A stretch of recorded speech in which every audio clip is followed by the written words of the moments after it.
ഈശോമിശിഹായുടെ വാഗ്ദാനങ്ങൾക്ക് ഞങ്ങൾ യോഗ്യരായി മാറുവാൻ നമുക്ക് പരസ്പര സ്തുതി പറയാം. ഈശോമിശിഹായ്ക്ക് praise the lord. Hallelujah, hallelujah. പ്രിയമുള്ളവരെ, ഇന്ന് തിരുസഭ പരിശുദ്ധ ത്രിത്വത്തിന്റെ തിരുനാൾ ആഘോഷിക്കുകയാണ്.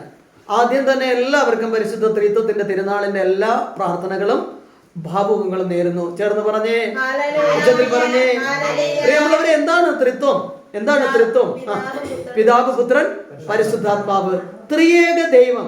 ഒരു വ്യക്തിയിൽ വസിക്കുന്ന ത്രിത്വ ദൈവത്തെയാണ് എന്ത് പറയുന്നത്? പിതാവ്, പുത്രൻ, പരിശുദ്ധാത്മാവ്. പ്രിയമുള്ളവരെ, നമ്മൾ കഴിഞ്ഞ ഞായറാഴ്ചയിൽ പരിശുദ്ധാത്മാവിന്റെ തിരുനാള് ആഘോഷിച്ചു അല്ലേ? പെന്തക്കോസ്ത തിരുനാള് കഴിഞ്ഞ ആഴ്ച നമ്മള് പെന്തക്കോസ്ത തിരുനാളില്ലായിരുന്നോ? അപ്പൊ പെന്തക്കോസ്ത തിരുനാള് കഴിഞ്ഞ് ഒരാഴ്ച കഴിയുമ്പോഴാണ് എന്താണ് ത്രിത്വത്തിന്റെ തിരുനാള് ആഘോഷിക്കുന്നത്. പ്രിയമുള്ളവരെ, ത്രിത്വം എന്ന് പറയുന്നത് പിതാവിൽ നിന്നുള്ള അനുഗ്രഹവും പുത്രനായ പിതാവിൽ നിന്ന് എന്താണ് നമുക്ക് ലഭിക്കുന്നത്? അതെ, പിതാവിൽ നിന്ന് ലഭിക്കുന്നത് അനുഗ്രഹമാണെങ്കിൽ പുത്രനിൽ നിന്ന് ലഭിക്കുന്നത് രക്ഷയാണ്. പരിശുദ്ധാത്മാവായ ദൈവം ത്രിത്വ ദൈവത്തിലെ മൂന്നാമനാണ്. പിതാവ്, പുത്രൻ, പരിശുദ്ധാത്മാവ്. അപ്പോൾ പിതാവായ ദൈവത്തിൽ നിന്നുള്ള അനുഗ്രഹവും പുത്രനായ ദൈവത്തിൽ നിന്നുള്ള രക്ഷയും പരിശുദ്ധാത്മാവായ ദൈവത്തിൽ നിന്നുള്ള സഹായവുമാണ് ത്രിത്വൈക ദൈവത്തിൽ നിന്ന് നമുക്ക് ലഭിക്കുന്നത്. ചേർന്ന് പറഞ്ഞേ, ഉച്ചത്തിൽ പറഞ്ഞേ. Hallelujah, hallelujah, hallelujah. പ്രിയമുള്ളവരെ, ബുദ്ധിയുടെ സങ്കീർണത കൊണ്ട് മനുഷ്യന് മനസ്സിലാക്കാൻ കഴിയാത്തതും എന്നാൽ വിശ്വാസത്തിന്റെ സരളത കൊണ്ട് അനുഭവിച്ചറിയുവാനുമായ യാഥാർത്ഥ്യമാണ് പരിശുദ്ധ ത്രിത്വം എന്ന് പറയുന്നത്. ഒരു ഹല്ലേലൂയ പറയാമോ? ഉച്ചത്തിൽ പറയാമോ? നിങ്ങൾക്ക് മനസ്സിലായോ? ബുദ്ധിയുടെ സങ്കീർണത കൊണ്ട് എന്ന് പറഞ്ഞാൽ ബുദ്ധി കൊണ്ട് പരിശുദ്ധാത്മാവിനെയോ ത്രിത്വിക ദൈവത്തെ എന്ത് ചെയ്യാൻ പറ്റത്തില്ല? അളന്ന് കാണുവാനായിട്ട് നമുക്ക് പറ്റില്ല. ഇപ്പോൾ ഒരു ധ്യാനത്തിൽ പങ്കെടുക്കുമ്പോൾ ധ്യാനഗുരു, ബഹുമാനപ്പെട്ട വൈദികൻ, അല്ലെങ്കിൽ ഒരു അൽമായൻ, അല്ലെങ്കിൽ ഒരു സിസ്റ്റർ, ആരെങ്കിലും നിങ്ങൾക്ക് വേണ്ടി പ്രാർത്ഥിക്കുമ്പോൾ ആ പ്രാർത്ഥിക്കുന്ന വ്യക്തി പരിശുദ്ധാത്മാവിനാൽ നിറയപ്പെട്ടുകൊണ്ട് ത്രിത്വിക ദൈവത്തിന്റെ അഭിഷേകത്താൽ അദ്ദേഹം പ്രവചിക്കുകയും അദ്ദേഹം രോഗികളെ സുഖപ്പെടുത്തുകയും ചെയ്യുമ്പോൾ അദ്ദേഹം പറയുന്ന മെസ്സേജുകളോ അവിടുന്ന് നൽകുന്ന ബോധ്യങ്ങളോ നമുക്ക് നമ്മുടെ ബുദ്ധിയിൽ എന്ത് ചെയ്യാൻ പറ്റത്തില്ല? അളക്കാൻ പറ്റത്തില്ല. ബുദ്ധി മേഖലയിൽ നമുക്ക് ഒരിക്കലും അത് എന്താ ചെയ്യാൻ പറ്റത്തില്ല? മനസ്സിലാക്കാനായിട്ട് സാധിക്കില്ല. എന്നാൽ ദൈവത്തിന്റെ പരിശുദ്ധാത്മാവ് നമ്മുടെ ജീവിതത്തിൽ ഇതൊക്കെ എന്താക്കി മാറ്റുന്നു? അനുഗ്രഹമാക്കി മാറ്റുന്നു. പ്രിയമുള്ളവരെ, നിന്റെ ബുദ്ധിയിലൂടെ ഇന്നത്തെ തലമുറ എല്ലാ കാര്യങ്ങളും പറയുന്നത് സയൻസിലൂടെയാണ്. എങ്ങനെയാണ്? സയൻസിലൂടെയാണ്. ഒരിക്കല് എന്റെ മുന്നിൽ കൗൺസിലിങ്ങിനായി കടന്നു വന്ന MBBS പാസ്സായി ഡോക്ടറായി ജോലി ചെയ്യുന്ന ഒരു മകള്, MBBS പാസ്സായി ഡോക്ടറായി ജോലി ചെയ്യുന്ന ഒരു മകള് എൻ്റെ അടുക്കൽ വരുമ്പോൾ ഞാൻ അവൾക്ക് വേണ്ടി പ്രാർത്ഥിച്ചു. അപ്പോൾ അവൾക്കൊരു മേഖല ദൈവത്തിന്റെ മുന്നിൽ എന്നോട് പറയാനായിട്ടുണ്ട്. ആ മേഖല ഇങ്ങനെയാണ്. അവൾ പറഞ്ഞത് ഇങ്ങനെയാണ്: ബ്രദറെ, എൻ്റെ കൂടെ ഉള്ളവർക്കെല്ലാം ജോലി കിട്ടി, എൻ്റെ കൂടെ പഠിച്ചവർക്ക്, ഞങ്ങൾ ഒരേ സമയം പഠിച്ചിറങ്ങിയവർക്കെല്ലാം ജോലി കിട്ടി, എന്നാൽ എനിക്ക് മാത്രം എന്തില്ല? ജോലിയില്ല. എൻ്റെ കൂടെ പഠിച്ചവരെല്ലാം ജോലിയിലേക്ക് പ്രവേശിച്ചു, പക്ഷെ എനിക്ക് മാത്രം ഇതുവരെ ജോലിയിലേക്ക് പ്രവേശിക്കാൻ പറ്റിയില്ല. ബ്രദറിനൊന്ന് പ്രാർത്ഥിച്ചിട്ട് എനിക്ക് എന്തുകൊണ്ടാണ് ജോലി ലഭിക്കാത്തതെന്ന് പറയാൻ പറ്റുമോ? പ്രിയമുള്ളവരെ, അവൾ ശരിക്കും എന്നെ ഒന്ന് കളിയാക്കിക്കൊണ്ടായിരുന്നു അങ്ങനെ ചോദിക്കുന്നത്. എനിക്കത് ആദ്യമേ മനസ്സിലായില്ല. കാരണം നമ്മുടെ മുന്നിലേക്ക് പ്രാർത്ഥിക്കാനായി കടന്നു വരുന്നവരെല്ലാം നമ്മൾ എന്താ വിശ്വസിക്കുന്നത്? അവര് വിശ്വാസത്തോടെയാണ് വരുന്നതെന്ന്. എങ്ങനെയാണ്? വിശ്വാസത്തോടെയാണ് വരുന്നത് എന്നുള്ള രീതിയിലാണ് നമ്മൾ അവർക്ക് വേണ്ടി പ്രാർത്ഥിക്കുകയും അവരെ നമ്മൾ സ്വീകരിക്കുകയും ചെയ്യുന്നത്. എന്നാൽ ചില വ്യക്തികള് ഒട്ടും വിശ്വാസമില്ല, പക്ഷെ എന്ത് ചെയ്യാം? ഇപ്പൊ അനേകങ്ങൾ പറയുന്നു, എന്റെ ജീവിതത്തിൽ പ്രാർത്ഥിച്ചപ്പോൾ അത്ഭുതങ്ങളും അടയാളങ്ങളും നടന്നുവെന്ന് അനേകങ്ങൾ സാക്ഷ്യം പറയുന്നു. അത് കണ്ടിട്ട്, ഏത് കണ്ടിട്ടാ? ആ അത്ഭുതങ്ങളും അടയാളങ്ങളും അങ്ങനെ നടന്നു എന്ന് കണ്ട് മറ്റുള്ളവർ പറഞ്ഞത് കേട്ട് അങ്ങനെ എന്റെ ജീവിതത്തിൽ സംഭവിക്കുന്നെങ്കിൽ അങ്ങ് സംഭവിക്കട്ടെ എന്ന് പറഞ്ഞ് പ്രാർത്ഥനയ്ക്ക് കടന്നു വരുന്ന വ്യക്തികൾ. ഇതുപോലെ വന്ന ഒരു വ്യക്തിയായിരുന്നു ഈ മകള്. കാരണം എന്താ? ഇവളുടെ അമ്മ അവിടെ നിരന്തരം പ്രാർത്ഥനയ്ക്ക് വരുന്ന വ്യക്തിയാണ്. എല്ലാ വെള്ളിയാഴ്ചകളിലും ഏകദിന ബൈബിൾ കൺവെൻഷന് ഈ അമ്മ പ്രാർത്ഥനയ്ക്ക് കടന്നു വരുമായിരുന്നു. അപ്പോൾ ഇവളെ ഒരിക്കൽ പോലും ഇവർ വിളിച്ചു കഴിഞ്ഞാൽ എന്ത് ചെയ്യില്ല? അവള് വരത്തില്ല. അവള് പറയുന്ന ഒരു കാര്യമുള്ളൂ, പ്രാർത്ഥന എല്ലാം വേണം, പക്ഷെ എന്താണ്? അത് മനസ്സിൽ നിന്നാണ്. നമ്മുടെ മനസ്സിന്റെ മേഖലകളിലൂടെയാണ് പ്രാർത്ഥനയൊക്കെ. അതുകൊണ്ട് കൂടുതലായിട്ട് പോയി ഷോ ഒന്നും കാണിക്കേണ്ട കാര്യങ്ങളൊന്നുമില്ല. എൻ്റെ ഹൃദയത്തിൽ ഞാൻ ചെയ്യുന്ന പ്രവൃത്തികളെല്ലാം നല്ലതായതുകൊണ്ട് എനിക്ക് എന്ത് ഭവിക്കില്ല? ഒരു തിന്മയും എന്നെ തൊടത്തില്ല. ഇന്ന് അനേകങ്ങൾ പറയാറില്ലേ, പ്രാർത്ഥനയ്ക്ക് വരുന്നോ എന്നൊക്കെ ചോദിക്കുമ്പോൾ പ്രാർത്ഥിക്കുന്ന പോയിട്ടൊന്നും കാര്യമില്ല, മനസ്സ് നന്നായാൽ മതി, നീ രക്ഷ പ്രാപിക്കും. ഞാൻ ചോദിക്കുകയാണ്, പ്രാർത്ഥനയും കാര്യങ്ങളോ ഒന്നും ഇല്ലാതെ നിന്റെ മനസ്സ് നല്ലതാണോ കെട്ടതാണോ എന്ന് നിനക്ക് എങ്ങനെ അറിയാൻ പറ്റുക? എങ്ങനെയാ? നീ ചെയ്യുന്ന പ്രവൃത്തികളെല്ലാം നല്ലതാണെന്ന് വിചാരിക്കുന്നതാണ് നിന്റെ മനസ്സിന്റെ കൺട്രോളെങ്കിൽ നിനക്ക് ആരാണ് ബോധ്യം നൽകുന്നത്? നിന്നിൽ പരിശുദ്ധാത്മാവുണ്ടോ? തൃത്വൈക ദൈവം നിന്നിലുണ്ടോ? പിതാവായ ദൈവത്തിന്റെയും പുത്രനായ ദൈവത്തിന്റെയും പരിശുദ്ധാത്മാവായ ദൈവത്തിന്റെയും അഭിഷേകം നിന്നിലേക്ക് കടന്നു വരുവാൻ അവിശ്വാസിയായ ഒരു വ്യക്തിക്ക് ഒരിക്കലും എന്ത് ചെയ്യില്ല? സാധിക്കില്ല. അവിശ്വാസികൾക്കുള്ള അടയാളമല്ലത്. ആണോ? അല്ല. വിശുദ്ധ പൗലോസ് അപ്പോസ്തലൻ കൊരിന്ത്യയിലെ സഭയ്ക്ക് ഇത് ലേഖനത്തിലൂടെ പറഞ്ഞിട്ടുണ്ട്. പ്രിയമുള്ളവരെ, നമ്മൾ മനസ്സിലാക്കുക, വിശ്വസിക്കുന്നവർക്ക് മാത്രമേ എല്ലാം സാധിക്കൂ.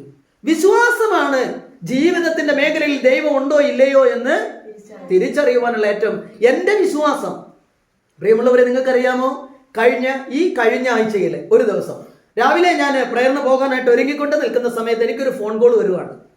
എന്നാൽ ആദ്യമേ എനിക്കത് ഫോൺ എടുത്തു കഴിഞ്ഞാൽ ആ ബസ് എനിക്ക് കിട്ടില്ല, അതെനിക്കറിയാം. പക്ഷെ എന്നിരുന്നാലും ഞാൻ അവോയ്ഡ് ചെയ്ത് പോകാനായിട്ട് ശ്രമിക്കുമ്പോഴും പരിശുദ്ധാത്മാവ് എന്നോട് പറയുന്നു ആ ഫോൺ നീ എന്ത് ചെയ്യണം? എടുക്കാനായിട്ട്. പ്രിയമുള്ളവരെ, ഞാൻ ആ ഫോൺ എടുത്തു. അതിനുശേഷം ഞാൻ ഹലോ എന്ന് പറഞ്ഞപ്പോൾ ആ ഫോണിന്റെ മറുതലയിൽ നിന്നൊരു കരച്ചിലാണ് ഞാൻ കേട്ടത്. ഞാൻ ആ ഫോണിലൂടെ ചോദിച്ചു, ഹലോ, ആരാണ്? അപ്പോൾ കരഞ്ഞുകൊണ്ട് തന്നെ ഒരു സ്ത്രീ ശബ്ദമാണ് ഞാൻ കേൾക്കുന്നത്. അവരെന്നോട് പറയാണ്, ബ്രദറെ, എൻ്റെ പേര് ഷീജ എന്നാണ്. എൻ്റെ പേര് ഷീജ എന്നാണ്. ഞാൻ ചോദിച്ചു, ഷീജയ്ക്ക് എന്താണ് വേണ്ടത്? ബ്രദറെ, ഞാനിപ്പോൾ വിളിക്കുന്നത് എൻ്റെ ജീവിതത്തിലെ വലിയൊരു ആവശ്യത്തിന് വേണ്ടിയാണ്, വലിയൊരു ആവശ്യത്തിന് വേണ്ടി എന്ന് പറഞ്ഞാൽ ഞാനിപ്പോൾ ഇവിടെ കൊല്ലത്ത് മെഡിസിറ്റി എന്ന് പറയുന്ന മെഡിക്കൽ കോളേജിന്റെ ICU യൂണിറ്റിന്റെ ഫ്രണ്ടിൽ നിന്നുകൊണ്ടാണ് ഞാൻ വിളിക്കുന്നത്. ഞാൻ ചോദിച്ചു, ഓക്കെ, എന്താണ് കാരണം? അതിനെക്കുറിച്ച് പറയാമോ? അപ്പോൾ ഇവർ വീണ്ടും ഉച്ചത്തിൽ നിലവിളിക്കാൻ തുടങ്ങി. ഞാൻ പറഞ്ഞു, സഹോദരി, എനിക്കൊരു ശുശ്രൂഷയിലേക്ക് പോകാനുണ്ട്. അപ്പൊ നിങ്ങൾ എന്താണ് നിങ്ങളുടെ ആവശ്യം എന്ന് പറഞ്ഞാൽ ഞാൻ നിങ്ങൾക്ക് വേണ്ടി പ്രാർത്ഥിക്കാം, പക്ഷെ നിങ്ങളുടെ ഈ കരച്ചിൽ നിർത്തണം. അപ്പോൾ അവരെന്നോട് പറഞ്ഞ, ബ്രദറെ, എൻ്റെ മകന്, അവന് 24 വയസ്സുണ്ട്. അവന് കഴിഞ്ഞ ആഴ്ച അവന് ബൈക്കിൽ പോകുന്ന സമയത്ത് അവനൊരു ആക്സിഡന്റ് ഉണ്ടായി. അവൻ്റെ കാലിന്റെ ഈ മുട്ടിന്റെ ചിരട്ടയൊക്കെ വരുന്ന ഭാഗത്ത് ഒരു പൊട്ടലുണ്ടായി. അങ്ങനെ നേരെ അവനെ ആശുപത്രിയിലേക്ക് കൊണ്ടുചെന്നു. അപ്പോൾ അവിടെ കയറ്റി ആ മുട്ടിൽ സർജറിയും കാര്യങ്ങളൊക്കെ ചെയ്തു.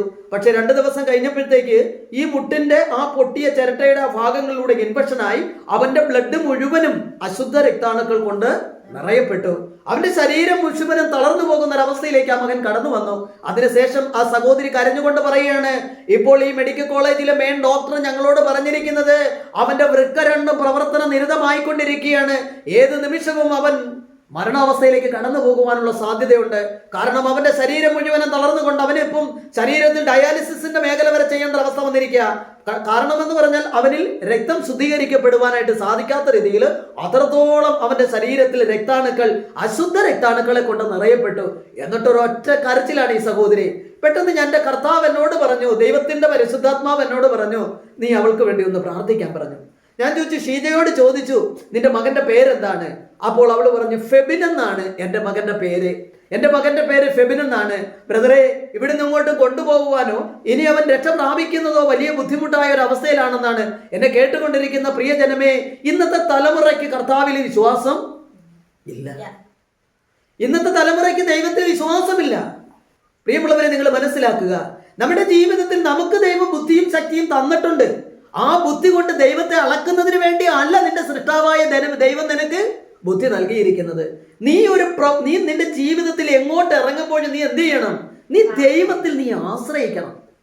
ഞാൻ എല്ലാം പഠിച്ച് എല്ലാം പൂർത്തീകരിച്ച് എനിക്ക് നല്ല കോൺഫിഡന്റ്, നല്ല ബുദ്ധി, എന്നെ പോലെ പഠിക്കുന്ന ഒരു വ്യക്തിയില്ല എന്നുള്ളൊരു ചിന്തയിലായിരിക്കരുത് ഞാൻ എന്ത് ചെയ്യുന്നത്, എങ്ങ് പോകുന്നത്. പിന്നെയോ, എന്തൊക്കെ എനിക്ക് അറിയാമെങ്കിലും എത്ര പഠിക്കുന്ന വ്യക്തിയാണെങ്കിലും പ്രിയമുള്ളവരെ, ഞാൻ എന്ത് ചെയ്യണം? ഞാൻ എൻ്റെ ദൈവത്തിൽ ആശ്രയിക്കണം. എൻ്റെ കർത്താവിനെ ഞാൻ ആശ്രയിക്കണം. ദൈവത്തിന്റെ കൃപയാൽ നിറഞ്ഞ് നമ്മുടെ ജീവിതത്തിൽ എപ്പോഴും ഞാൻ പറയുന്നതാണ്, നമ്മുടെ കഴുത്തിൽ എപ്പോഴും എന്ത് ചെയ്യണം? ജപമാല കഴുത്തിൽ ധരിക്കാതിരിക്കുന്ന വ്യക്തിയുടെ ജീവിതങ്ങളിൽ ഇന്നലെയും ഞാൻ പറഞ്ഞില്ലേ, എന്താണ്? ആ ജപമാല കയ്യിൽ ധരിച്ചിരുന്നെങ്കിൽ ജീവിതത്തിലേക്ക് കടന്നു വരുന്ന ചില മേഖലകളെ ദൈവത്തിന്റെ പരിശുദ്ധാത്മാവ് എന്താക്കി മാറ്റും? അത് അനുഗ്രഹമാക്കി മാറ്റും. പ്രിയമുള്ളവരെ, നമ്മൾ മനസ്സിലാക്കണം, ജപമാല ദൈവം നമുക്ക് നൽകിയിരിക്കുന്ന ഏറ്റവും വലിയൊരു സംരക്ഷണ വലയമാണ്. പരിശുദ്ധ അമ്മ നമുക്ക് നൽകി, അത് ഇട്ടുകൊണ്ട് നടക്കാൻ എന്തിനാ ഞാൻ നാണം കെടുന്നത്? എന്തിനു വേണ്ടി? ഒരു ക്രിസ്ത്യാനിയെ സംബന്ധിച്ചെന്ന് പറഞ്ഞാൽ ജപമാല, നിങ്ങൾ കണ്ടിട്ടുണ്ടോ എന്നെ? ഞാൻ എവിടെ പോയാലും, ഏത് ദേശത്ത് പോയാലും, എങ്ങനെ ആരുടെ മുന്നിൽ പോയാലും, എന്ത് ചെയ്താലും എപ്പോഴും എൻ്റെ കയ്യിൽ എന്താണ്ടാവും? ജപമാല ഉണ്ടാവും. എന്തുകൊണ്ടാ? മറ്റുള്ളവരെ കാണിക്കുന്നതിന് വേണ്ടിയാണോ? ആണോ? അല്ല. പിന്നെയോ ഈ ജപമാല എന്റെ കയ്യിൽ പിടിക്കുമ്പോൾ ദുശ്ചിന്തകളോ മറ്റവസ്ഥകളോ മറ്റു മേഖലകളോ ഒന്നും എന്നിലേക്ക് കടന്നു വരുവാൻ പരിശുദ്ധയമ്മ അനുവദിക്കത്തില്ല. കർത്താവിന്റെ ദൂതൻ കടന്നു വന്ന് നന്മ നിറഞ്ഞ മറിയമേ സുസ്തി എന്ന് പറഞ്ഞ പ്രാർത്ഥന നിരന്തരം ഉരുവിട്ടുകൊണ്ട് കടന്നു പോകുന്ന ഒരു വ്യക്തിയുടെ കൂടെ ത്രിത്വത്തിന്റെ വലിയ അഭിഷേകമുണ്ട്. അവർ ത്രിത്വത്തെയാണ് മഹത്വപ്പെടുത്തുന്നത്. സ്വർഗം നൽകിയ പ്രാർത്ഥനയാണ് പരിശുദ്ധ മറിയത്തോട് സമർപ്പിച്ച പ്രാർത്ഥനകള്. പ്രിയമുള്ളവരെ, സ്വർഗത്തിന്റെ പ്രാർത്ഥനകൾ ചൊല്ലിപ്പോകുന്നവരും ജീവിതങ്ങളിൽ ദൈവത്തിന്റെ അനുഗ്രഹം ഉണ്ടാവും. ആയതിനാൽ നമ്മുടെ കുടുംബങ്ങളിൽ നമ്മുടെ മക്കളുടെ മേൽ വിശ്വാസത്തിന്റെ അഭിഷേകം മാതാപിതാക്കളാണ് വിതയ്ക്കേണ്ടത്. മാതാപിതാക്കളിലൂടെ പ്രാർത്ഥനയിലൂടെ അവരുടെ ജീവിതത്തിന്റെ മേഖലകളിലൂടെയാണ് കുടുംബത്തിൽ മക്കൾ അനുഗ്രഹം പ്രാപിക്കുന്നതും പ്രാർത്ഥനയിൽ അവര് ശക്തി പ്രാപിക്കുന്നതും. ചേർന്ന് പറഞ്ഞേ, ഉച്ചത്തിൽ പറഞ്ഞേ. ഈ സഹോദരി വിളിച്ചിട്ട് കരയാണ്. ഞാൻ അവളോട് പറഞ്ഞു, ഷീജ എന്നാണ് അവളുടെ പേര്. ഞാൻ പറഞ്ഞു, നീ കരയണ്ട, ഞാനിപ്പോൾ നിനക്ക് വേണ്ടി ഒന്ന് പ്രാർത്ഥിക്കാൻ പോവുകയാണ്. പക്ഷെ ഞാൻ മാത്രം പ്രാർത്ഥിച്ചിട്ട് കാര്യമില്ല, പിന്നെയോ ഞാനും നീയും കൂടെ ഒരുമിച്ചാണ് പ്രാർത്ഥിക്കുന്നത്. അപ്പൊ അവള് പറഞ്ഞു, ബ്രദർ ഞാൻ എന്ത് വേണമെങ്കിലും, കാരണം നമ്മൾ ഈ പറഞ്ഞു കേട്ടിട്ടില്ലേ, നിയന്ത്രണം വിട്ട പ്രതി എന്തും ചെയ്യുമെന്ന് പറഞ്ഞു കേട്ടിട്ടില്ലേ? അതുപോലെ. കാരണം എന്താ, അവളുടെ ഒരേ ഒരു മകനാണ്. എങ്ങനെ കിടക്കുക?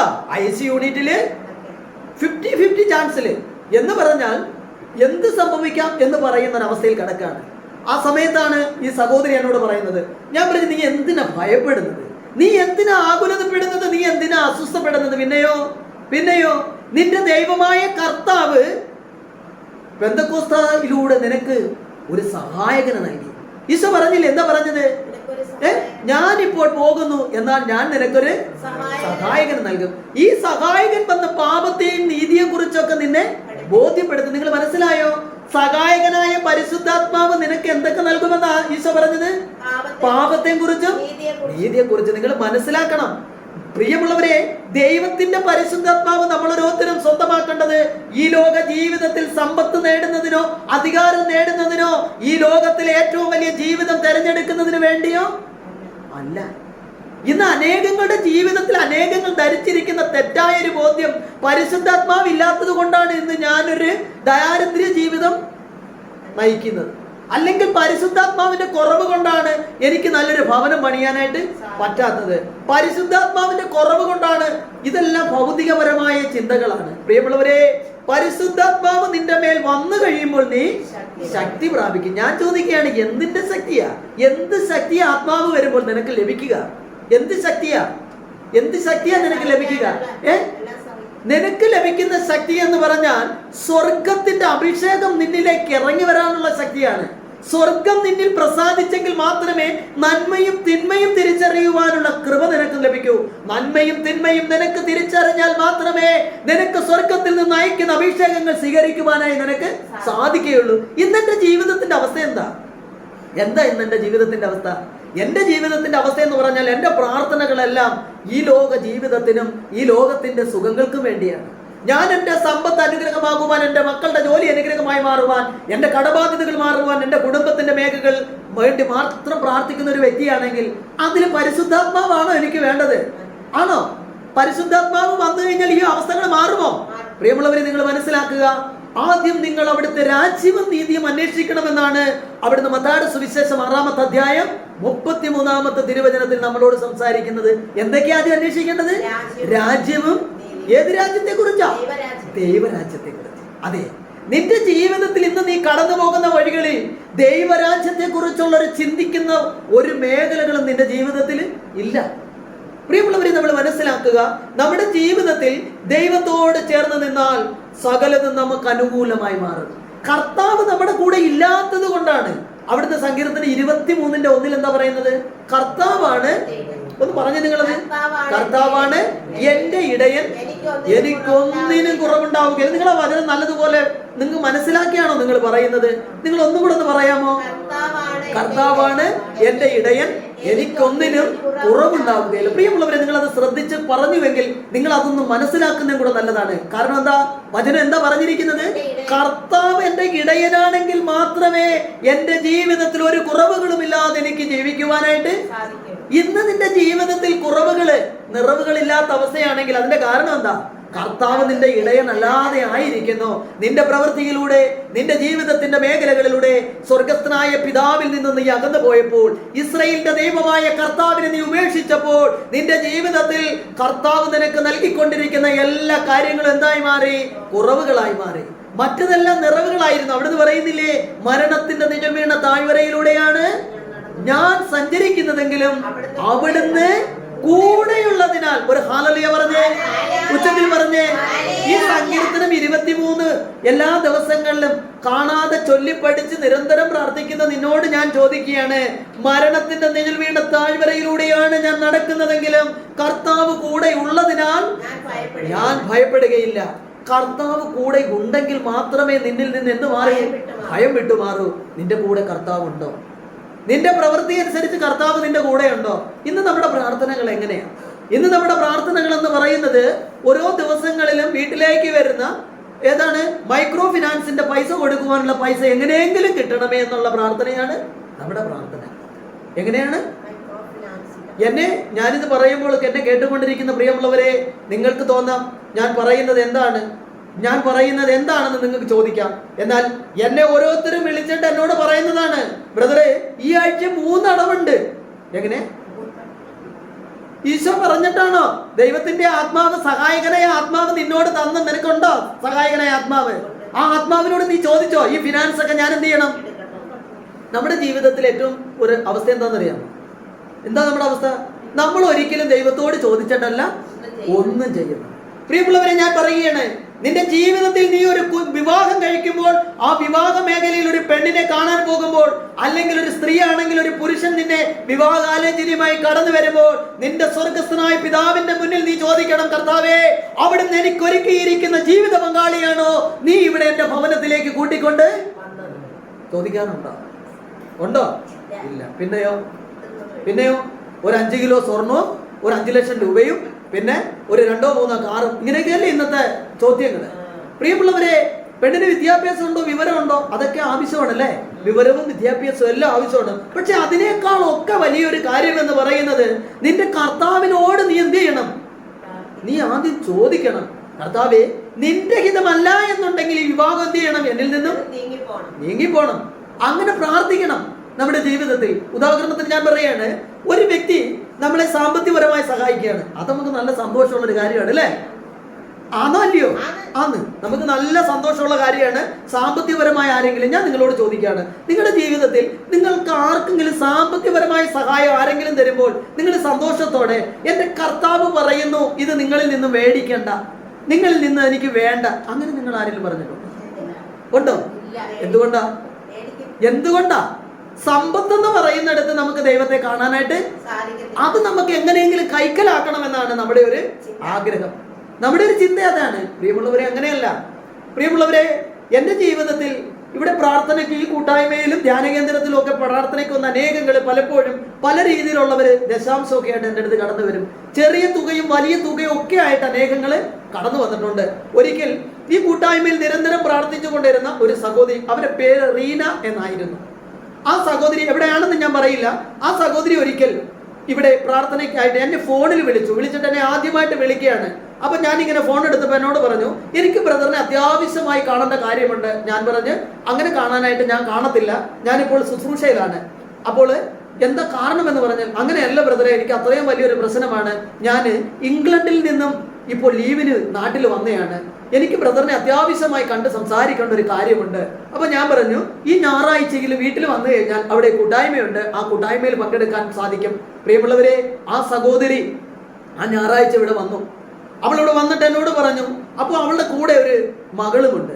മകളെന്ന് പറഞ്ഞാൽ പൊടിക്കുഞ്ഞല്ല, ഏതാണ്ട് 10, 15, 16 വയസ്സ് പ്രായമുണ്ടെങ്കിലും ആ മകൾക്കൊരു രോഗപീഠയുണ്ട്. എന്താണുള്ള രോഗം? അവളൊരു മന്ദത അനുഭവിക്കുന്ന, ഒരു മന്ദബുദ്ധി എന്ന് പറയുന്ന ഒരു അവസ്ഥയിലുള്ളൊരു കുഞ്ഞാണ്.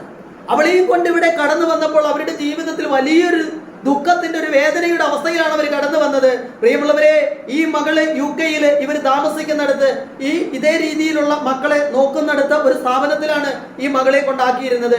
എന്നാൽ ഈ മകള് രോഗാവസ്ഥയിൽ അവിടെ ആയിരുന്ന മറ്റൊരു ആൺകുട്ടിയെ പീഡിപ്പിച്ചു എന്നുള്ള രീതിയിൽ വലിയൊരു ക്രിമിനൽ കുറ്റം ഈ മകൾക്കെതിരെ വന്നുകൊണ്ട് ആ രാജ്യത്തൊന്ന് അവരെ ബാൻ ചെയ്തു എന്ന് പറഞ്ഞാൽ അവിടുന്ന് പറഞ്ഞു, ഈ കുഞ്ഞിനെ ഇനി ഇവിടെ നിർത്താൻ, ഈ രാജ്യത്ത് നിർത്താൻ പറ്റില്ല. ഈ കുഞ്ഞിനെയും കൊണ്ട് നിങ്ങൾ നിങ്ങളുടെ സ്വന്തം നാട്ടിൽ പോയിക്കോണം. ഇനി ഒരിക്കലും ഈ കുഞ്ഞിനെ ഇവിടെ കൊണ്ടുവരാൻ പറ്റില്ല. പ്രിയമുള്ളവരെ, അവൾക്ക് ആകപ്പാടെ അവസ്ഥയായി. ആ സഹോദരി എന്നോട് പറഞ്ഞത് ഇങ്ങനെയാണ്, ബ്രദറെ, എനിക്ക് തിരിച്ചു പോകാൻ പറ്റത്തില്ലെങ്കിൽ എനിക്ക് ജീവിക്കാൻ പറ്റില്ല. കാരണം എൻ്റെ സകലതും അവിടെ കിടക്കുകയാണ്. എൻ്റെ ഒരു മകൻ അവിടെ പഠിക്കുകയാണ്. അതുപോലെ ജീവിത പങ്കാളി അവിടെ ജോലി ചെയ്യുന്നെങ്കിലും ഞങ്ങളുമായിട്ട് അത്ര വലിയ ടേംസിലല്ല. അതുകൊണ്ട് ഞാൻ ജോലി ചെയ്താണ് കുടുംബം നോക്കുന്നത്, മറ്റു കാര്യങ്ങളൊക്കെ. എനിക്ക് പോകണം. ഞാൻ പറഞ്ഞു, സഹോദരി പേടിക്കണ്ട, നമുക്ക് പ്രാർത്ഥിക്കാം. ഞാൻ അവൾക്ക് വേണ്ടി അന്നൊരു കൗൺസിലിംഗ് ഒക്കെ കൊടുത്തു. അവളുടെ തലയിൽ കൈവച്ച് പ്രാർത്ഥിച്ച് കുറെ നേരം കഴിഞ്ഞപ്പോൾ ദൈവം നൽകിയ കുറെ ബോധ്യങ്ങൾ അവൾക്ക് കൊടുത്തതനുസരിച്ച് അവൾ അനുദപിച്ച് ദൈവത്തിന്റെ മുന്നിൽ കുമ്പസരിച്ച് അതിനുശേഷം എന്റെ കൂടെ കാര്യങ്ങളൊക്കെ പറഞ്ഞ് ഞാൻ പറഞ്ഞു, ധൈര്യമായിട്ട് പോയിക്കോ, ദൈവം ഇടപെടും. പ്രിയമുള്ളവരെ, കർത്താവ് ഇടപെടും. അവള് 3 മാസത്തെ ലീവിലേക്കാണ് കടന്നു വന്നിരിക്കുന്നത്. എന്ന് പറഞ്ഞാൽ ഈ കുഞ്ഞിനെ കൊണ്ട് തിരിച്ചു ചെല്ലാൻ പറ്റത്തില്ല, കുഞ്ഞിനെ ഇവിടെ ആക്കിയിട്ട് പോകാനും പറ്റത്തില്ല. അങ്ങനെ ഒരു അവസ്ഥ. 3 മാസത്തെ ലീവിന് വേണമെങ്കിൽ നാട്ടിൽ നിൽക്കാം, അത് കഴിഞ്ഞാൽ അവർക്ക് പോകാൻ പറ്റാത്ത അവസ്ഥ. പ്രിയമുള്ളവരെ, ഈ സഹോദരി അതിനുശേഷം പോയി അവള് അവിടെ ഇരുന്ന് പ്രാർത്ഥിക്കാൻ തുടങ്ങി. ഞാൻ ധ്യാന കേന്ദ്രത്തിലും ഞങ്ങളുടെ മധ്യസ്ഥ പ്രാർത്ഥനയിലും അതുപോലെ നിത്യാരാധന ചാപ്പലിലും ഒക്കെ ഈ മകൾക്ക് വേണ്ടി എഴുതി വെച്ച് പ്രാർത്ഥിക്കാൻ തുടങ്ങി. പ്രിയമുള്ളവരെ, വിശ്വാസത്തെ കുറിച്ച് പറയാണ്. അവൾക്ക് വേണ്ടി പ്രാർത്ഥിക്കാൻ തുടങ്ങിയപ്പോൾ അവിടുന്ന് ഒരു മെയിൽ വന്നിരിക്കുകയാണ്. ഈ സഹോദരി എന്നെ വിളിക്കുകയാണ് ഒരു ദിവസം രാത്രി, ബ്രദറെ, കർത്താവായ ദൈവം അത്ഭുതം പ്രവർത്തിച്ചിരിക്കുന്നു. എനിക്ക് എന്റെ മകളെയും കൂട്ടി തിരിച്ചു പോകാൻ. കാരണം അവർ അന്വേഷിച്ചപ്പോൾ കുഞ്ഞിൽ നിന്നുള്ള പ്രവൃത്തി കൊണ്ടല്ല ഈ പ്രശ്നങ്ങളൊന്നും ഉണ്ടായത്. 2 കുട്ടികളും തെറ്റുകാരായതുകൊണ്ട് ഈ പ്രശ്നം പരിഹരിക്കപ്പെട്ടിരിക്കുന്നു. തിരിച്ച് നിങ്ങൾക്ക് അവിടെ വരാനും ഈ മകളെ എത്ര കാലം വേണമെങ്കിലും അവിടെ നിർത്തി അവളെ അവിടെ താമസിപ്പിക്കാനുമുള്ള രീതിയിലുള്ള ആ ഗവൺമെന്റിന്റെ അനുവാദം അവർക്ക് കിട്ടിയിരിക്കുന്നു. ഇവൾ എന്ത് ചെയ്യണമെന്ന് അറിയാമയ്യ. എന്നോട് പറഞ്ഞു, ബ്രദറെ, ഞാൻ പറഞ്ഞു, ഒന്നും ചെയ്യേണ്ട, ദൈവത്തിന് നന്ദി പറയുക, ദൈവത്തിന്റെ മുന്നിൽ വിശുദ്ധിയിലും വിശ്വാസത്തിലും ജീവിക്കുക. പ്രിയമുള്ളവരെ, നമ്മൾ മനസ്സിലാക്കുക, ദൈവം നമുക്കൊരു അഭിഷേകം നൽകുന്നത്, ഒരു അനുഗ്രഹം നൽകുന്നത് ത്രിത്വൈക ദൈവമാണ്. പിതാവിനോട് നീ പ്രാർത്ഥിക്കുമ്പോൾ, പുത്രനോട് പ്രാർത്ഥിക്കുമ്പോൾ, പരിശുദ്ധാത്മാവിനോട് പ്രാർത്ഥിക്കുമ്പോൾ, ത്രിയേക ദൈവം ഒരുമിച്ചാണ് നിന്റെ ജീവിതത്തിൽ അത്ഭുതങ്ങളും അടയാളങ്ങളും പ്രവർത്തിക്കുന്നത്. നിന്റെ ജീവിതത്തിൽ നീ പിതാവായ ദൈവത്തെ വിളിച്ചു കഴിഞ്ഞാൽ, പിതാവായ ദൈവമാണ് പുത്രനായ ദൈവത്തെയും പരിശുദ്ധാത്മാവായ ദൈവത്തെയും ഈ ഭൂമിയിലേക്ക് അയച്ചിരിക്കുന്നത്. പുത്രനായ ദൈവം നമ്മുടെ ജീവിതത്തിലേക്ക് കടന്നു വരുന്നെങ്കിൽ ആ പുത്രനായ ദൈവം നമ്മളോട് പറഞ്ഞു, ഇതാ നിന്റെ ജീവിതത്തിൽ ശക്തി ലഭിക്കുവാൻ, നിന്റെ നന്മയും തിന്മയും തിരിച്ചറിയുവാൻ, നിന്റെ ജീവിതത്തിൽ അനുഗ്രഹമായി മാറുവാൻ ഞാൻ ഇതാ നിനക്കൊരു സഹായകനെ നൽകുന്നു. ആ സഹായകനാണ് പരിശുദ്ധാത്മാവ്. ഈ ത്രിത്വ ദൈവം, പിതാവ്, പുത്രൻ, പരിശുദ്ധാത്മാവ്, ആ ത്രിത്വക ദൈവത്തെയാണ് പ്രിയമുള്ളവരെ നമ്മളെപ്പോഴും ആരാധിക്കുകയും വിശ്വസിക്കുകയും ചെയ്യേണ്ടത്. പ്രിയമുള്ളവരെ, നിങ്ങൾക്കറിയാമോ, അതിനുശേഷം അവൾ ഇവിടുന്ന് നാട്ടിൽ നിന്ന് കടന്നുപോയി. കുറച്ചു കാലത്തേക്ക് അവളുമായി ഒരു കണക്ഷൻ ഒന്നുമില്ല. എന്നാൽ ഒരു 6-7 മാസങ്ങൾ കഴിഞ്ഞപ്പോൾ ഒരിക്കൽ എന്നെ വിളിച്ചിട്ട് പറഞ്ഞു, ബ്രദറെ, ബ്രദറിന്റെ അക്കൗണ്ട് നമ്പർ എനിക്ക് അത്യാവശ്യമായി ഇട്ട് തരിക, ഞാൻ കുറച്ച് പൈസ ബ്രദറിന് ഇട്ട് തരാം. പ്രിയമുള്ളവരെ, ഞാൻ പറഞ്ഞു, അപ്പൊ എനിക്ക് ഭയങ്കര സന്തോഷമായി. കാരണം എന്താ, ഇംഗ്ലണ്ടിൽ നിന്നും കുറെ പൈസ എനിക്ക് തരാമെന്ന് പറഞ്ഞിരിക്കുകയാണ്. പെട്ടെന്ന് എനിക്ക് ഭയങ്കര സന്തോഷമായി. അതിനുശേഷം എൻ്റെ മനസ്സിലൊരു വല്ലായ്മ, എനിക്കൊരു വിഷമം പോലെ. ഞാൻ നേരെ രാത്രിയുടെ എല്ലാ ശുശ്രൂഷകളെല്ലാം കഴിഞ്ഞു, ഒരു 11 മണിയൊക്കെ കഴിഞ്ഞപ്പോൾ വിശുദ്ധ കുർബാനയുടെ മുന്നിലേക്ക് കടന്നു ചെന്നു മുട്ടുകുത്തി ദൈവത്തിന്റെ മുന്നിലിരുന്നു. ഈശോയോട് ഞാൻ ചോദിച്ചു, കർത്താവേ, ഇനി ഒരു സഹോദരി എനിക്ക് കുറച്ച് പൈസ, എത്രയാണെന്നൊന്നും പറഞ്ഞിട്ടില്ല, പക്ഷെ വലിയൊരു സംഖ്യ തരാമെന്ന് എന്നോട് പറഞ്ഞിരിക്കുകയാണ്. കർത്താവേ, അത് നിന്റെ ഹിതം ആണോ? അത് നിന്റെ ഹിതമാണോ? പ്രിയമുള്ളവരെ, നിങ്ങൾ മനസ്സിലാക്കുക, ദൈവം തരാത്തത് എന്തെങ്കിലും നീ സ്വീകരിച്ചു കഴിഞ്ഞാൽ എങ്ങനെയാ അത് കർത്താവിന്റെ ഹിതമല്ലാത്തതാണെങ്കിൽ ആ പൈസയിലൂടെ നിന്റെ ജീവിതത്തിലേക്ക് കടന്നു വരുന്നത് അനുഗ്രഹമായിരിക്കില്ല. ചേർന്ന് പറഞ്ഞേ, ഉച്ചത്തിൽ പറഞ്ഞേ. പ്രിയമുള്ളവരെ, നമ്മൾ മനസ്സിലാക്കുക, ദൈവത്തിന്റെ പരിശുദ്ധാത്മാവ് എന്നോട് പറഞ്ഞു, ആ പൈസ നിനക്ക് വേണ്ട. പ്രിയമുള്ളവരെ, ദൈവത്തിന്റെ പരിശുദ്ധാത്മാവ് എന്നോട് പറഞ്ഞു, ആ പൈസ നിനക്ക് വേണ്ട എന്ന്. പ്രിയമുള്ളവരെ, ആ നിമിഷത്തിൽ തന്നെ ഞാൻ ആ സഹോദരിക്ക് വാട്സപ്പിൽ മെസ്സേജ് ഇട്ടു, സഹോദരി, ഇപ്പോൾ എനിക്ക് പൈസയുടെ ആവശ്യമൊന്നും ഇല്ല, എനിക്ക് എപ്പോഴെങ്കിലും ആവശ്യം വരുമ്പോൾ ഞാൻ നിങ്ങളോട് ചോദിക്കാം. അപ്പോൾ അവര് ഉടനെ എന്നെ വിളിച്ചിട്ട് പറഞ്ഞു, ബ്രദർ എന്താ അങ്ങനെ പറഞ്ഞത്? ഞാൻ 2 ദിവസം മുമ്പ് വിളിച്ചപ്പോഴത്തേക്ക് അക്കൗണ്ട് നമ്പർ അയച്ചു തരാമെന്നാണല്ലോ പറഞ്ഞത്. അപ്പൊ ഞാൻ പറഞ്ഞു, എന്തോ കർത്താവിന്റെ ആത്മാവ് നിങ്ങളിൽ നിന്ന് ആ പൈസ വാങ്ങുവാനായിട്ട് എന്നെ അനുവദിക്കുന്നില്ല. അപ്പോൾ അവരെന്നോട് പറഞ്ഞു, എന്നാൽ ഇനി ഞാനും ബ്രദറുമായിട്ട് ഒരു ബന്ധവുമില്ല. പ്രിയമുള്ളവരെ, അവരന്ന് എൻ്റെ ഫോണും എൻ്റെ വാട്സപ്പിൽ ആ നമ്പറും ഒക്കെ അവരെന്ത് ചെയ്ത് അതിൽ നിന്നൊക്കെ ബ്ലോക്ക് ചെയ്ത്, പിന്നെ അങ്ങോട്ടും ഇങ്ങോട്ടും ഒരു വിളിയോ കാര്യങ്ങളോ ഇപ്പൊ ഏതാണ്ട് വർഷങ്ങളായി ഞാൻ അവരുമായിട്ട് പിണങ്ങാനുണ്ടായ കാരണം എന്താണ്? എന്തുകൊണ്ടാണ് അവരുമായിട്ട് ഇപ്പോൾ അവരെന്നെ ബാൻ ചെയ്തിരിക്കുന്നതിന്റെ കാരണം എന്താ?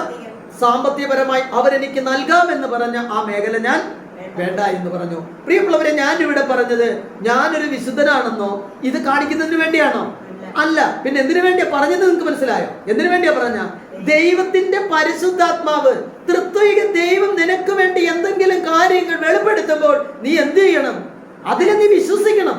ഞാൻ ഈ സഹോദരി ഷീജ എന്ന് പറയുന്ന സഹോദരി ഫോണിലൂടെ വിളിച്ചപ്പോൾ ഞാൻ അവിടെ നിന്ന് പറഞ്ഞു, നീ ഇപ്പോൾ എവിടെ നിൽക്കുകയാണ്? അവള് പറഞ്ഞ, ഞാന് മെഡിക്കൽ കോളേജ് ആശുപത്രിയുടെ ICU യൂണിറ്റിന്റെ ഫ്രണ്ട് നിൽക്കുകയാണ്.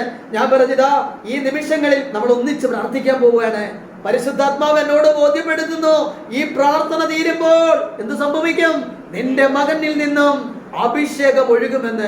അവൾക്ക് ഭയങ്കര കോൺഫിഡന്റ് ആയി. പ്രിയമുള്ളവരെ, ഞാൻ ഇവിടെ നിന്നുകൊണ്ട് കർത്താവിന്റെ നാമത്തിൽ ഇവൾക്ക് വേണ്ടി ഈ മകന് വേണ്ടി പ്രാർത്ഥിക്കാൻ തുടങ്ങി. ഈ മകള് ഈശോയുടെ മുന്നിൽ എന്റെ ഈ ഫോണിലൂടെ സ്തുതിച്ച് പ്രാർത്ഥിക്കാൻ തുടങ്ങി. പ്രിയമുള്ളവരെ, ഒരു 5 മിനിറ്റ് നേരം ഫോണിലൂടെ പ്രാർത്ഥിച്ചുകൊണ്ട് നിൽക്കുമ്പോൾ ഞാൻ കാണുവാണ്, പരിശുദ്ധ കന്യക മാതാവ് ഈ മകൻ കിടക്കുന്ന ആ റൂമിന്റെ ആ ICU യൂണിറ്റിന്റെ വാതിലുകൾ തുറന്ന് കടന്നു പോകുന്ന വലിയൊരു പ്രകാശം പോലെ അമ്മ ഇങ്ങനെ കടന്നു പോകുന്നത് ഇവിടെ നിൽക്കുമ്പോൾ എനിക്ക് കാണുവാനായി സാധിക്കുന്നു. ഞാൻ ആ സഹോദരിയോട് പറഞ്ഞു, ഷീജ എന്ന സഹോദരിയോട് പറഞ്ഞു, പ്രിയ സഹോദരി, ഇതാ നിന്റെ മകനെ പൂർണ്ണമായി അഭിഷേകമായി മാറുന്ന രീതിയിൽ പരിശുദ്ധയമ്മ ആ റൂമിന്റെ വാതിൽ തുറന്ന് അകത്തേക്ക് കടന്നു പോകുന്നത് കണ്ട്, പ്രിയമുള്ളവരെ, നിങ്ങൾ ശ്രദ്ധിച്ചു കേൾക്കുക. പരിശുദ്ധയമ്മ എവിടെയുണ്ടോ അവിടെ പരിശുദ്ധാത്മാവുണ്ട്. ചേർന്ന് പറഞ്ഞേ, ഉച്ചത്തിൽ പറഞ്ഞേ. പ്രിയമുള്ളവരെ, നിങ്ങൾ ശ്രദ്ധിച്ചു കേട്ടോ. നിങ്ങളുടെ ജീവിതത്തിൽ നിങ്ങൾക്ക് പരിശുദ്ധാത്മാവ് വേണമെന്ന് നിങ്ങൾ ആഗ്രഹിക്കുന്നെങ്കിൽ, തൃത്വൈക ദൈവം നിങ്ങളുടെ കൂടെ വസിക്കണമെങ്കിൽ നിങ്ങൾ പരിശുദ്ധ അമ്മയെ മുറുകെ പിടിക്കണം. ജപമാല നിലത്ത് വെക്കരുത്. കിട്ടുന്ന സമയങ്ങളിലൊക്കെ മറ്റുള്ളവരുടെ കാര്യങ്ങൾ പറയുവാനും മറ്റവസ്ഥകളിലേക്കും കടന്നു പോകാതെ ജപമാലയുടെ മണികളിലൂടെ സ്വർഗം നൽകിയ ബോധ്യങ്ങൾ നിരന്തരം ഉരുമിട്ടുകൊണ്ട് നിന്റെ സർവശക്തനായ ദൈവത്തെ നീ മഹത്വപ്പെടുത്തുമെങ്കിൽ സ്വർഗം നിനക്ക് നൽകിയ പിതാവും പുത്രനും പരിശുദ്ധാത്മാവും നിന്റെ കൂടെ ഉണ്ടായിരിക്കും. പ്രിയമുള്ളവരെ, നിന്റെ കൂടെ ഉണ്ടായിരിക്കും. ഞാൻ ഈ സഹോദരിക്ക് വേണ്ടി പ്രാർത്ഥിച്ച് നിർത്തിയപ്പോൾ ഫോണിന്റെ മറുതലയിൽ നിന്ന് ഇവിടെ ഉച്ചത്തിൽ നിലവിളിക്കുകയാണ്. ഞാൻ പറഞ്ഞപ്പോൾ നിലവിളിക്കുകയല്ല ചെയ്യേണ്ടത്, പിന്നെയോ നിന്റെ കർത്താവിനെ നീ നന്ദി പറഞ്ഞ് പ്രാർത്ഥിക്കണം. നീ തൃത്വൈക ദൈവത്തെ മഹത്വപ്പെടുത്തി പ്രാർത്ഥിക്കണം. നിന്റെ മകൻ അവിടെ ആ സൗഖ്യം സംഭവിച്ചു കഴിഞ്ഞു എന്ന് ആത്മാവനോട് വെളിപ്പെടുത്തി കഴിഞ്ഞു. പ്രിയമുള്ളവരെ, ഞാൻ ദൈവത്തിന് നന്ദി പറഞ്ഞു. അവളോട് പറഞ്ഞു, നിനക്ക് എപ്പോഴെങ്കിലും ഫ്രീ ആകുമ്പോൾ ഇത് ബോധ്യപ്പെട്ടതിന് ശേഷം, ഡോക്ടർ നിന്നോട് സർട്ടിഫിക്കറ്റ് ചെയ്തതിന് ശേഷം നീ എന്ത് ചെയ്യണം? എന്നെ വിളിച്ച് പറയണം. പ്രിയമുള്ളവരെ, ഒരു 4 ദിവസം മുമ്പ് നടന്ന സംഭവത്തെ കുറിച്ചാണ് ഞാൻ ഈ പറയുന്നത്. ഞാൻ അതിനുശേഷം പ്രാർത്ഥനയ്ക്ക് പോയി. അതെല്ലാം കഴിഞ്ഞു. പ്രിയമുള്ളവരെ, ഇന്നലത്തെ ദിവസത്തില് ഇതുപോലെ രാത്രി ഈ സഹോദരി എന്നെ വിളിച്ചു. ഞാൻ ഫോൺ എടുത്തു. അപ്പോൾ എന്നോട് പറഞ്ഞു, ബ്രദറെ, എൻ്റെ പേര് ഷീജ. ഞാൻ പെട്ടെന്ന് ഓർത്തു, കാരണം 2 ദിവസം മുമ്പാണ് ഞാൻ ഈ സഹോദരിയുടെ മകന് വേണ്ടി പ്രാർത്ഥിച്ചത്. അപ്പോൾ അവൾ എന്നോട് പറയാണ്, ബ്രദറെ, എങ്ങനെ കർത്താവിന് നന്ദി പറയണമെന്ന് എനിക്ക് അറിഞ്ഞുകൂടാ. പ്രിയമുള്ളവരെ, ആ സഹോദരി എന്നോട് പറയാണ്, ജീവിക്കുന്ന ദൈവത്തിന് എങ്ങനെയാണ് നന്ദി പറയേണ്ടതെന്ന് എനിക്ക് അറിഞ്ഞുകൂടാ. ബ്രദർ പ്രാർത്ഥിച്ചു തീർന്നില്ലേ? അതിനുശേഷം എന്റെ മകന്റെ ശരീരത്തിൽ തൃത്വൈക ദൈവത്തിന്റെ വലിയൊരു അത്ഭുത പ്രതിഭാസം സംഭവിച്ചു. ഇന്ന് അവൻ ICU യൂണിറ്റിൽ നിന്നും പൂർണ്ണമായി മാറി. ഇന്നൊരു റൂമിലേക്ക് മാറ്റി. അവന്റെ ശാരീരികപരമായ എല്ലാ അവസ്ഥകളും മാറി. അവന്റെ ശരീരത്തിൽ നിന്നും ബ്ലഡ് എടുത്ത് ടെസ്റ്റ് ചെയ്തപ്പോൾ അതിനകത്തുണ്ടായിരുന്ന അശുദ്ധ രക്താണുക്കൾ മുഴുവൻ മാറ്റപ്പെട്ടുകൊണ്ട് രക്തം ശുദ്ധീകരിച്ചതായി ഡോക്ടർമാർ വിധി എഴുതി. ചേർന്ന് പറഞ്ഞേ, ഉച്ചത്തിൽ പറഞ്ഞേ. പ്രിയമുള്ളവരെ, ഞാൻ ആ സഹോദരിയോട് പറഞ്ഞു, ഒരിക്കലും എനിക്ക് നന്ദി പറയരുത്. കാരണം ഈ ലോകത്തിലെ ഏറ്റവും മോശപ്പെട്ട വ്യക്തിയാണ് ഞാൻ. എനിക്കൊരിക്കലും ഒരു നന്ദി കേൾക്കുവാനോ ഒന്നും എനിക്ക് യോഗ്യതയില്ല. ഈ ലോകത്തിലെ ഏറ്റവും മോശപ്പെട്ട വ്യക്തി ആരെന്ന് ചോദിച്ചാൽ ഞാനാണെന്ന് എനിക്ക് ഉത്തരം പറയാൻ പറ്റുന്ന രീതിയിൽ അത്രത്തോളം മോശപ്പെട്ട വ്യക്തിയാണ് ഞാൻ. നീ നന്ദി പറയേണ്ടത് ത്രിത്വൈക ദൈവത്തിനെയാണ്, പിതാവിനാണ്, പുത്രനാണ്, പരിശുദ്ധാത്മാവിനാണ്. നിന്റെ മകനെ സുഖപ്പെടുത്തിയത് ത്രിത്വൈക ദൈവമാണ്. അതിന് കാരണമായി മാറിയത് നിന്റെ പ്രാർത്ഥനയാണ്. പ്രിയമുള്ളവരെ, ആ മകളോട് ഞാൻ പറഞ്ഞു, ഈ മാസത്തിൽ നീ ദൈവത്തിന്റെ മുന്നിൽ വന്ന അനേകങ്ങളുടെ മുന്നിൽ നിന്നും നിന്റെ മകനെ സുഖപ്പെടുത്തിയ കർത്താവിനെ നീ എന്ത് ചെയ്യണം? മഹത്വപ്പെടുത്തണം. നീ ദൈവത്തിന്റെ മുന്നിൽ, ത്രിത്വൈക ദൈവത്തിന്റെ മുന്നിൽ ഒരു സാക്ഷിയായി നീ മാറണം. അവള് പറഞ്ഞു, ഞാൻ വരും ബ്രദർ പറഞ്ഞാൽ മതി. എന്നാണ് ഈ വരേണ്ടതെന്ന് ഞാൻ അന്ന് വന്ന് സാക്ഷ്യം പറഞ്ഞുകൊള്ളാം. പ്രിയമുള്ളവരെ, ഞാൻ ഇത് നിങ്ങളോട് പറഞ്ഞത് എന്തിനു വേണ്ടിയാണെന്ന് അറിയാമോ? എന്തിനു വേണ്ടിയാ? ഞാൻ ആദ്യം തന്നെ ഈ കൂട്ടായ്മയുടെ തുടക്കത്തിൽ വചന ശുശ്രൂഷയിൽ പ്രവേശിച്ചപ്പോൾ പറഞ്ഞ്, വിശ്വാസമില്ലാത്തവർക്കൊന്നും സാധിക്കില്ല. നമ്മുടെ ജീവിതത്തിൽ ഞാൻ എൻ്റെ അടുത്ത് പ്രാർത്ഥനയ്ക്ക് വരുന്നവരോട് ഞാൻ പറയും, ഞാൻ നിങ്ങളുടെ ശിരസിൽ കരങ്ങൾ വെച്ച് പ്രാർത്ഥിക്കുന്നതിനകത്തല്ല, ഞാൻ പ്രാർത്ഥിക്കുമ്പോൾ സ്വർഗത്തിലെ പിതാവ് നിന്റെ ജീവിതത്തിൽ ഇടപെടുമെന്ന് നീ വിശ്വസിക്കുന്നുണ്ടോ? നിന്റെ വിശ്വാസമാണ് നിന്റെ ജീവിതത്തിൽ ദൈവം നിന്റെ ജീവിതത്തിൽ ഇടപെടുന്നത്. നിനക്ക് വിശ്വാസമില്ലെങ്കിൽ ഒരിക്കലും എന്ത് ചെയ്യാൻ പറ്റില്ല? ദൈവത്തിന്റെ കൃപ നിന്നിലേക്ക് ഇറങ്ങി വരില്ല. പ്രിയമുള്ളവരെ, നമ്മൾ മനസ്സിലാക്കണം, ദൈവത്തിന്റെ കൃപ. ഞാൻ പറഞ്ഞില്ലേ, ഒരു മകള് ഡോക്ടറാണ്, അവൾക്ക് മാത്രം ജോലിയില്ല. അവൾക്ക് വേണ്ടി പ്രാർത്ഥിക്കാനായി വന്നിരിക്കുമ്പോൾ അവൾ എന്നോട് പറഞ്ഞ ഇങ്ങനെയാണ്, എനിക്ക് ഇതിനകത്തൊന്നും ഒരു വിശ്വാസവും. ഞാൻ ചോദിച്ചു, എന്താ നിനക്ക് വിശ്വാസം ഇല്ലാത്തത്? അപ്പൊ അവൾ എന്നോട് പറയാണ്, ബ്രദറെ, ഞാനൊരു MBBS പാസ്സായ ഡോക്ടറാണ്. കാരണം എനിക്കറിയാം മനുഷ്യൻ എന്തൊക്കെ ചെയ്യാൻ പറ്റും, മനുഷ്യൻ എന്തൊക്കെ സാധ്യമാണ്, ദൈവം എവിടെയാണ്, എന്തൊക്കെയാണെന്നൊക്കെ ഞാൻ സയൻസിലാണ് വിശ്വസിക്കുന്നത്. പ്രിയമുള്ളവർ, ഇന്ന് സയൻസ് പഠിച്ചവർക്കൊന്നും എന്തില്ല? ദൈവത്തില് വിശ്വാസമില്ല. എല്ലാവർക്കും ഒന്നും ഞാൻ പറയില്ല. ലോകത്തിലെ ഏറ്റവും വലിയ കണ്ടുപിടുത്തങ്ങൾ നടത്തിയ, സയൻസ് കണ്ടുപിടുത്തങ്ങൾ നടത്തിയ എല്ലാവർക്കും ഇന്ന് ലോകത്തിന്റെ നെറുകയിൽ ഏറ്റവും വലിയൊരു അനുഗ്രഹമായി മാറുന്നത് എന്താണ്? ദൈവത്തിന്റെ വചനമാണ്, പരിശുദ്ധ വചനമാണ്. പ്രിയമുള്ളവരെ, നമ്മൾ മനസ്സിലാക്കുക, ദൈവവചനം ആരിലേക്ക് ചെന്നു? അവരെ ദൈവങ്ങളെന്ന് വിളിച്ചു. വചനം ആരിലേക്ക് ചെന്നു? വചനം എന്നിലേക്ക് വരണമെങ്കിൽ ഞാൻ ആദ്യത്തെ വചനത്തെ അറിയണം. വചനത്തെ ഞാൻ അറിയണം. അറിഞ്ഞെങ്കിൽ മാത്രമേ വചനം എന്നിലേക്ക് പ്രവേശിക്കത്തുള്ളൂ. പ്രിയമുള്ളവരെ, ഈ മകളോട് ഞാൻ പറഞ്ഞു, അപ്പോൾ നിനക്ക് വിശ്വാസം ഇല്ലെങ്കിൽ പിന്നെ നീ എന്തിനാ ഈ കൗൺസിലിങ്ങിനായി? അത് അമ്മയുടെ നിർബന്ധം കൊണ്ടാണ്. അപ്പോൾ ഞാൻ അവളോട് പറഞ്ഞു, എന്തായാലും നീ വന്ന സ്ഥിതിക്ക് ഞാൻ നിന്റെ ശിരസിൽ ഒന്ന് കരങ്ങൾ വെച്ച് പ്രാർത്ഥിച്ചോട്ടെ. പ്രിയമുള്ളവരെ, ഞാൻ അവൾക്ക് വേണ്ടി ശക്തമായി പ്രാർത്ഥിച്ചു. അതിനുശേഷം അവൾ വളരെ ആകാംക്ഷയോടെ എന്നോട് ചോദിച്ചു, എന്റെ തലയിൽ കൈവച്ച് പ്രാർത്ഥിച്ചപ്പോൾ ബ്രദറിന് എന്തൊക്കെയാണ് എന്നോട് പറയുവാനായിട്ട് കിട്ടിയത്? സയൻസ് അല്ലാത്ത കാര്യങ്ങൾ. കാരണം എന്റെ തലയിൽ കൈവയ്ക്കുമ്പോൾ എന്റെ ശിരസിലൂടെ ദൈവം ബ്രദറിന് ഒരുപാട് കാര്യങ്ങൾ ബോധ്യപ്പെടുത്തുവാണ് എൻ്റെ അമ്മയൊക്കെ എനിക്ക് വെളിപ്പെടുത്തി തന്നിട്ടുള്ളത്. അപ്പോൾ അത് കേൾക്കാനായിട്ട് എനിക്ക് ഭയങ്കര ആകാംക്ഷയാണ്. അപ്പൊ എനിക്ക് മനസ്സിലായി, ഇവിടെ എന്നെ എന്ത് ചെയ്യാണ്? എന്നെ കളിയാക്കാണ്. ഞാൻ ഇങ്ങനെ പറഞ്ഞു, മോളെ, നീ പഠിച്ച പോലെ MBBS ഒന്നും പഠിച്ച ഒരു വ്യക്തിയല്ല ഞാൻ നിന്നെ പോലെ പഠനങ്ങളോ കാര്യങ്ങളോ ഒന്നും ഉള്ള വ്യക്തിയല്ല. പക്ഷെ ഒരു കാര്യം എനിക്ക് ഉറപ്പാണ്, നീ പഠിച്ചതിനേക്കാൾ വലിയ രീതിയിൽ ദൈവത്തിന്റെ കൃപയും ശക്തിയും ഉണ്ടെന്ന് വിശ്വാസത്തിന്റെ മേഖലയിലോട്ട് ബോധ്യപ്പെട്ട ഒരു വ്യക്തിയാണ്. വിശ്വാസത്തിന്റെ മേഖലയിൽ നിന്നുകൊണ്ട് പഠിച്ച ഒരു വ്യക്തിയാണ് ഞാൻ. ആ ഒരു മേഖലയിലൂടെ ഞാൻ നിന്നോട് പറയുന്നു, നിന്റെ ജീവിതത്തിൽ ദൈവം ഒരു പാപത്തിന്റെ ഒരു മേഖല കാണിച്ചു തരുന്നു. അതിങ്ങനെയാണ്, എല്ലാ ദിവസങ്ങളും രാത്രിയുടെ യാമങ്ങളിലൊക്കെ ഫുൾ ടൈമും മൊബൈൽ ഫോണിലിരുന്ന് തിന്മ മാത്രം കണ്ട് ജീവിതത്തിന്റെ മേഖലയിലൂടെ കടന്നു പോകുന്ന ഒരു വ്യക്തി ആയതുകൊണ്ട് നിന്റെ ജീവിതത്തിൽ ഈ ഒരു മേഖലയിൽ നിന്ന് ഒരു വിടുതൽ, ഒരു സൗഖ്യം വേണമെന്ന് കർത്താവായ ദൈവം. പ്രിയമുള്ളവരെ, ഇത് പറഞ്ഞപ്പോൾ ഇവൾക്കൊരു ഭയമുണ്ടായി. കാരണം എന്താ? ഇവള് എല്ലാ ദിവസങ്ങളും ഇവിടെ ജീവിതത്തിൽ ചെയ്യുന്ന ഒരു മേഖല ദൈവത്തിന്റെ പരിശുദ്ധാത്മാവ് നേരിട്ട് വെളിപ്പെടുത്തിയിരിക്കുകയാണ്. അപ്പോൾ ഞാൻ ഇവളോട് ചോദിച്ചു, ഞാൻ പറഞ്ഞ ഈ കാര്യം യാഥാർത്ഥ്യമാണെങ്കിൽ ആണ്, അല്ലെങ്കിൽ ബ്രദർ കള്ളമാണ് പറഞ്ഞതെന്ന് നിനക്ക് പറയാം. അപ്പോൾ അവള് പറഞ്ഞു, അല്ല, ബ്രദർ പറഞ്ഞത് 100% യാഥാർത്ഥ്യമാണ്, സത്യമായ കാര്യമാണ്. എനിക്കിവിടെ ഒരു ഡൗട്ട് ഉണ്ട്, ഇത് എങ്ങനെ ബ്രദറിന്? ഞാൻ പറഞ്ഞു, മോളെ, അങ്ങനെ എനിക്ക് മനസ്സിലാക്കാനുള്ള കഴിവ് കാര്യങ്ങളൊന്നുമല്ല. എന്റെ സർവശക്തനായ ദൈവം നിന്നോട് പറഞ്ഞതുകൊണ്ടാണ്, നിന്നോട് പറയണമെന്ന് എന്നോട് പറഞ്ഞ കാര്യം ഞാൻ നിന്നോട് പറഞ്ഞെന്നല്ലാതെ എനിക്ക് മറ്റൊന്നും അറിയില്ല. പ്രിയമുള്ളവരെ, നിങ്ങൾ മനസ്സിലാക്കുക, തൃത്വൈക ദൈവത്തിന്റെ മുന്നിൽ നിന്നെ സമർപ്പിച്ചു കഴിഞ്ഞാൽ ഈ ദൈവം നിന്റെ ജീവിതത്തെ മുഴുവനും അനുഗ്രഹമാക്കി മാറ്റും.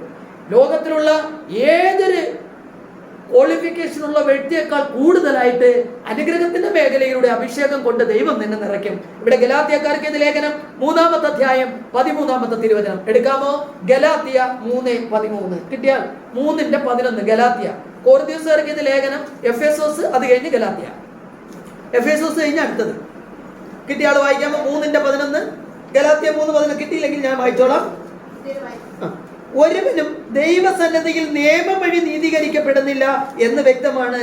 എന്തെന്നാൽ നീതിമാൻ വിശ്വാസം വഴിയാണ് ജീവിക്കുക. ഒരു ഹല്ലേലൂയ പറഞ്ഞേ. നിങ്ങൾക്ക് ആർക്കെങ്കിലും ഗലാത്യ 3:11 കിട്ടിയോ?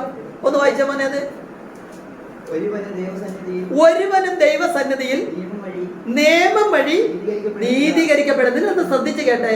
ദൈവത്തിന്റെ പരിശുദ്ധ വചനം വെളിപ്പെടുത്തുകയാണ്, ഒരുവനും, ഈ ലോകത്തിലുള്ള ഒരുവനും നിയമം വഴി എന്ത് ചെയ്യുന്നില്ല? നീതീകരിക്കപ്പെടുന്നില്ല. പിന്നെയോ വിശ്വാസം വഴിയാണ്. എങ്ങനെയാണ്? ബാക്കി കൂടെ വായിച്ചേ. എന്തെന്നാൽ നീതിമാൻ വിശ്വാസം വഴിയാണ് ജീവിക്കുക. ചേർന്ന് പറഞ്ഞേ, ഉച്ചത്തിൽ പറഞ്ഞേ. പ്രിയമുള്ളവരെ, വിശ്വാസം എന്നത് പ്രത്യേകിക്കുന്ന ലഭിക്കുമെന്ന് ഉറപ്പും കാണപ്പെടാത്ത ഉണ്ടെന്നുള്ള ബോധ്യവുമാണ്.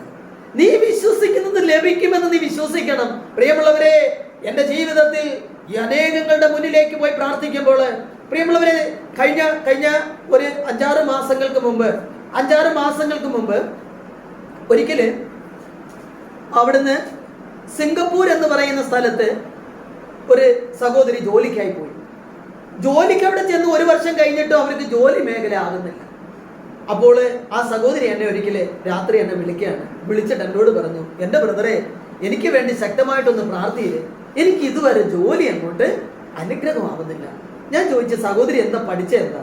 അത് ഞാൻ ഈ നഴ്സിംഗ് മേഖലയാണ് പഠിച്ചത്. നഴ്സിംഗ് അല്ല, മെഡിസിനുമായി ബന്ധപ്പെട്ടാണ്, ഹോസ്പിറ്റൽ മേഖലയാണ്. പക്ഷേ എനിക്ക് പഠിച്ചു, എൻ്റെ സർട്ടിഫിക്കറ്റും കാര്യങ്ങളും എല്ലാം ഓക്കെയാണ്, പക്ഷെ ജോലിയിലേക്ക് എനിക്ക് പ്രവേശിക്കാനായിട്ട് സാധിക്കുന്നില്ല. അപ്പോൾ ആ സഹോദരി എന്നോട് പ്രാർത്ഥിക്കാൻ പറഞ്ഞു.